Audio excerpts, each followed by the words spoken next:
You think lightsabers sound cool because of movie magic?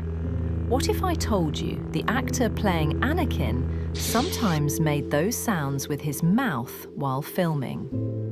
While shooting Star Wars, Hayden Christensen, the guy who plays Anakin Skywalker, would sometimes vocalize lightsaber noises during his scenes. He'd swing his prop saber and go, "Wow, I can't help it. I just, wow, it just..."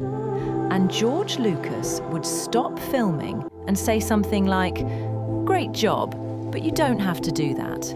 We add the sound later." Other cast members did it too.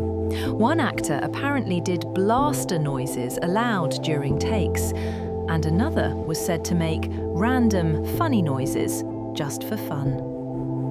Fans say it's surprisingly heartwarming, like the guys making the prequels were still kids at heart, goofing around on one of the biggest movie sets ever.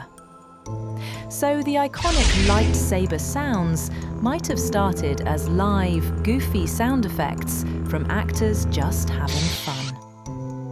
Would you rather actors improvise silly stuff on set or keep everything super serious for realism?